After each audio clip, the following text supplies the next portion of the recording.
Shalom, Shalom sahabat-sahabat Hers yang diberkati Tuhan. Puji Tuhan, jumpa lagi dengan Hers Sumohoke di saat ini dalam damai dan sejahtera Tuhan. Di hari baru, hari pemberian Tuhan yang penuh berkat dalam hidup kita di usbu yang baru. Nah, sahabat-sahabat, di saat ini sama-sama kita akan membaca firman Tuhan yang menjadi makanan rohani kita untuk hari ini dari kitab Imamat pasal 17 ayatnya yang pertama sampai ayatnya yang ke-16. Untuk itu mari kita berdoa. Tuhan Bapa yang dalam kerajaan sorga, dalam nama Tuhan Yesus Kristus kami mengucap syukur untuk kasih, anugerah dan kemurahan yang Tuhan limpahkan dalam kehidupan kami sampai pada saat ini.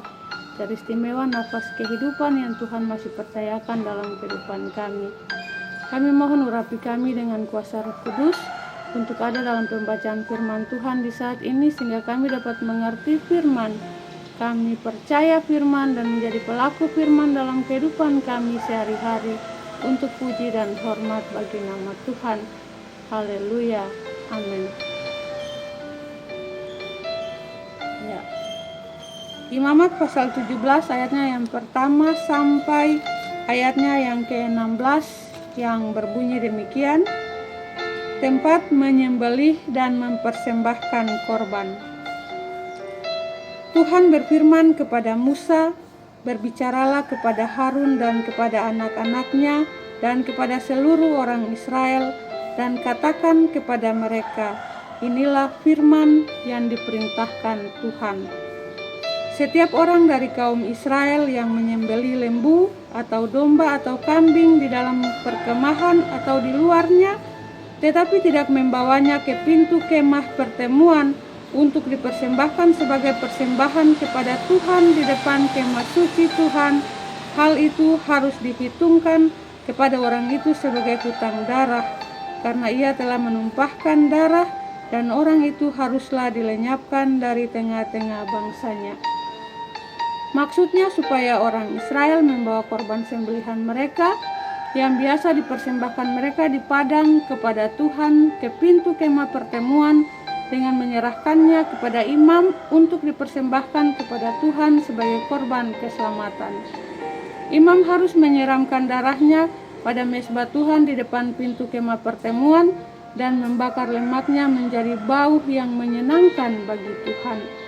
Janganlah mereka mempersembahkan lagi korban mereka kepada jin-jin, sebab menyembah jin-jin itu adalah zina. Itulah yang harus menjadi ketetapan untuk selama-lamanya bagi mereka turun-temurun.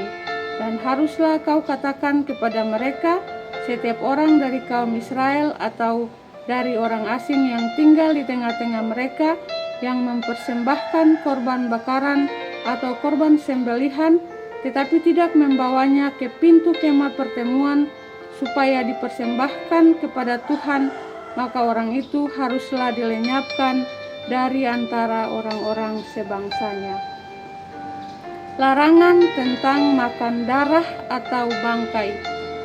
Setiap orang dari bangsa Israel dan dari orang asing yang tinggal di tengah-tengah mereka yang makan darah apapun juga, aku sendiri akan menentang dia dan melenyapkan dia dari tengah-tengah bangsanya.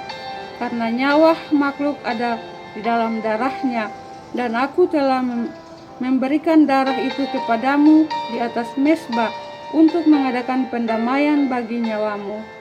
Karena darah mengadakan pendamaian dengan perantaraan nyawa.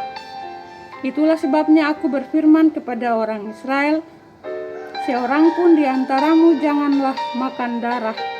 Demikian juga orang asing yang tinggal di tengah-tengahmu tidak boleh makan darah.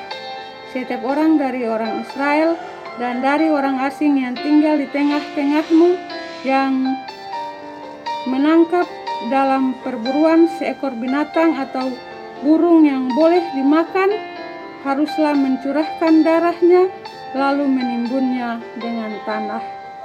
Karena darah itulah nyawa segala makhluk.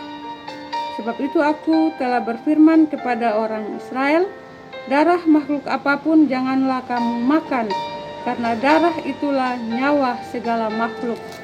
Setiap orang yang memakannya haruslah dilenyapkan. Dan setiap orang yang makan bangkai atau sisa mangsa binatang buas, baik ia orang Israel asli maupun orang asing, haruslah mencuci pakaiannya, membasuh tubuhnya dengan air, dan ia menjadi najis sampai matahari terbenam, barulah ia menjadi tahir. Tetapi jikalau ia tidak mencuci pakaiannya dan tidak membasuh tubuhnya, ia akan menanggung kesalahannya sendiri. Demikianlah pasal pembacaan firman Tuhan di saat ini yang menjadi makanan rohani bagi kita untuk hari ini. Berbahagialah kita yang mendengar firman, percaya firman dan melakukan firman dalam kehidupan kita sehari-hari untuk puji dan hormat bagi nama Tuhan. Tuhan Yesus memberkati kita semua. Haleluya. Amin. Selamat beraktivitas di usbu yang baru buat kita semua. Tuhan Yesus memberkati. Shalom sahabat-sahabat semua.